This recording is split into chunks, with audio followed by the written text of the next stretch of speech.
MBN 박재인 전무입니다. 정부의 부동산 보유세 강화 방안이 윤곽을 드러내고 있습니다. 곧 정부가 권고안을 제시하게 될 것 같은데 어떻게 하면은 세금을 줄일 수 있을지 이런 데 대한 사항에 대해서 상당히 궁금해하고 있는 것 같습니다. 오늘 그 고종환 한국자산관리원장님 나와 계십니다. 안녕하세요. 네, 안녕하십니까. 고종환입니다. 네. 그 종부세 관련해 가지고 그 똘똘한 한 채를 가져라 그런 말이 지상에 많이 오르내리고 있던데 그게 어떤 네, 의미입니까? 그렇죠. 매일경제신문에서도 그렇고 이런 말들이 많이 유행을 하고 있죠.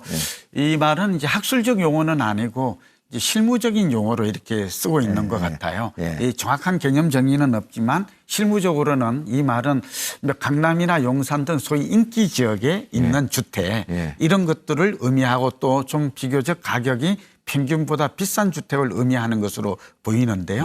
저는 좀 개념을 다르게 정의하고 싶습니다. 그러니까 부동산을 우리가 투자하는 목적이 자본 수익과 임대 수익을 얻는 거잖아요.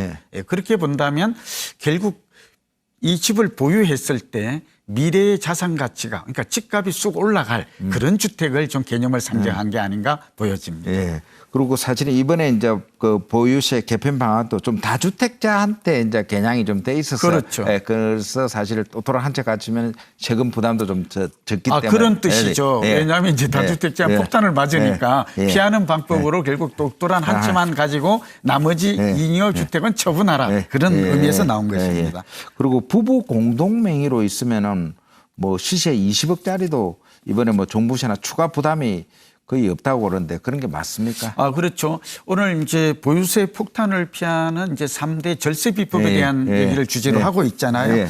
가장 첫 번째 우리가 실행해 볼 수 있는 절세 비법이 바로 부부 공동 명의로 하는 것입니다. 왜냐하면 이 종부세가 인별 과세이기 때문입니다. 그러니까 1주택자가 9억 원을 초과하는 주택을 가질 때 그때부터 종부세를 부담하잖아요. 그런데 20억짜리 이 고가주택이라도 두 부부가 공동으로 하게 되면 사실은 이제 10억이 되지만 사실은 공시가격, 공시지가는 또 실거래가와 차이가 있잖아요. 그렇게 되면 실제로는 9억 원 이하의 인당 주택이 됨으로 인해서 종부세를 좀 피할 수 있는 방법이 됩니다. 상당히 효과적인 방법이죠. 그러니까 기존에 이미 돼 있는 건 할 수 없지만 새로 취득하는 것은 부부 공동 명의로 고가주택은 취득하는 것이 절세 면에서 당연히 유리합니다.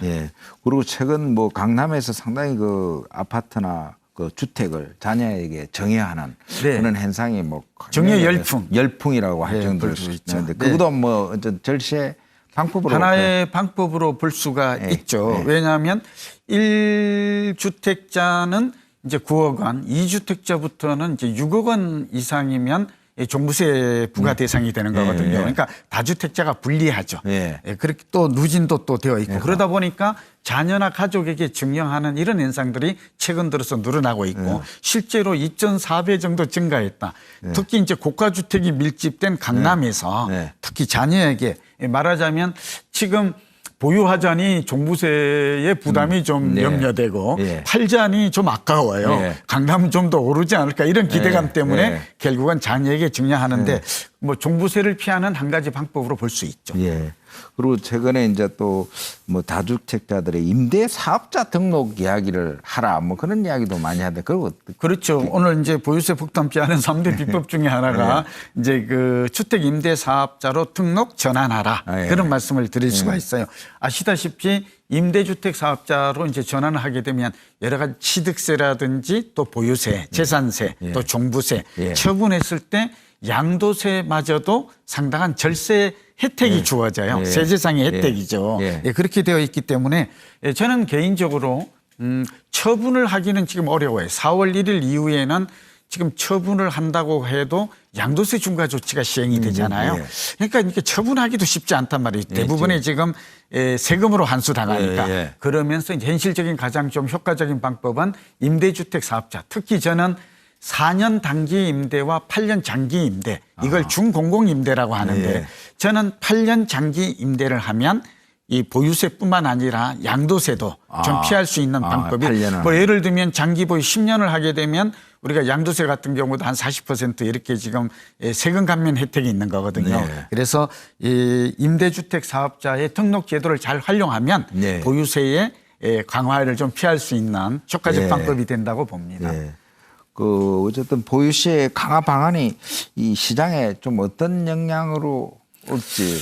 네, 저는 큰 영향이 올 거라고 봐요. 일각에서는 이번에 정부가 4가지 시나리오였잖아요. 근데 이 내용을 살펴보면 현재 현실적으로 가능한 게 이제 공정 뭐 시장 가액을 이제 좀 높인다. 그다음에 최고 세율을 2%에서 이제 2.5%. 이 정도 가지고는 실제로 한 20 내지 30%의 증세 효과가 있다. 이렇게 보는 거거든요. 이 정도 가지고는 이제 시장에 주는 영향력이 적지 않은가. 이런 지적이 많아요.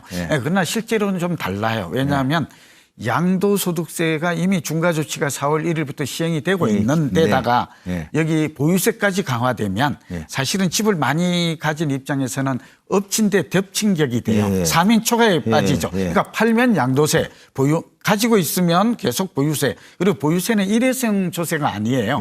가지고 있으면 계속 부담해야 되기 때문에 생각보다는 세금 부담이 꽤 많은 것이. 그러니까 저는 3가지 결론을 내리고 싶은데, 하나는 이 보유세 강화 조치가 나오면 시장에 주는 영향은 상당히 좀 클 것이다라고 실제 세금 부담 이렇게 보여지고요. 두 번째는 하락도 그러면 언제죠? 즉각 거래가 감소하면 당연히 집값도 하락 영향을 연말 이후에는 미치게 될 가능성이 높죠. 두 번째는 또 좀 엉뚱한 풍선 효과도 나타나는데, 강남처럼 이미 종부세 부가 9억 원을 넘는 게 아니라 뭐 용산이나 마포나 이런 쪽에 소위 이제 8억 정도 되는 이런 아파트들이 이제 종부세 부과를 한 9억 선까지는 오르는 경향이 또 나타나요. 이건 좀 엉뚱한 부작용이라고 볼 수가 있죠. 뭐 그런 현상이 좀 나타나고 있고, 또 하나는 당장은 아니지만 조세 증가도 좀 우려가 돼요. 말하자면 결국은 조세 저하는 크지 않다 하더라도 시간이 지나면 이런 종부세 세금은 과거의 경험을 보면 결국 세입자의 월세로 증가될 가능성이 있다. 이러한 3가지 점에서 정부도 이런 걸 잘 문제를 좀 최소화할 수 있는 방향으로 또 단계별로 이 종부세를 상향 조정하는 게 옳지 않을까 보고 있습니다. 뭐 좋은 의견을 주셨는데, 그래도 좀 팁을 하나 더, 이럴 때 좀 직접 집을 뭐 좀 사거나 뭐 어떤 거래를 하고 싶은 사람들한테 한마디 좀. 그렇죠. 지금 어차피 이제 금리 인상에다가 대출 규제, 여기다가 양도세 중과 또 보유세 인상까지 겹치게 되면 저는 개인적으로 부동산은 더 이상 이제 상승하기는 어려울 것으로 보입니다. 올해가 지난 2014년부터 상승을 시작했던 주택 경기는 전환기를 맞을 것 같아요. 상승에서 하락 국면으로 전환되는 그런 과도기적인 또는 전환기, 조정기가 올 것 같고요. 이럴 때일수록 이제 똘똘한 한 채의 집을 갖는 게 당연히 유리하죠. 그리고 주택을 구매한다면 저는 시장이 올해 말까지 봐야 됩니다만 한 1, 2년 내지 2, 3년은 좀 하향 안정될, 조정될 가능성이 높게 봅니다. 그럼 지금 당장 집을 사기보다는 한 1, 2년 이후에 집을 사는 게 좋고, 또 그래도 집을 사야 된다면 2가지 방법. 그전에도 말씀드렸습니다만 신규 청약 통장을 이용한 신규 청약은 여전히 유효합니다. 왜냐하면 주변 시세보다도 분양가가 좀 저렴한 것도 있고 소형 세주택에 대한 수요는 여전히 살아있거든요. 그렇게 좀 하나는 경매를 좀 생각해 볼 수 있어요. 내년부터는 하우스푸어, 렌트푸어. 지금 분양 물량도 악성 미분양도 늘어나고 있어서 저는 개인적으로 경매 물건이 내년부터는 본격 출시될 것이다. 그러면 시세에 저렴하게 경공매를 활용해서 내 집 말할 기회가, 어쩌면 무주택자에게는 좋은 호기가 올 수도 있다. 역발상이 필요하다는 말씀을 드립니다. 오늘 좋은 말씀 감사합니다. 감사합니다. 고종환 원장과 함께 보유세 폭탄을 피하는 비법에 대해서 알아봤습니다. 박재현의 경제노트였습니다. 감사합니다.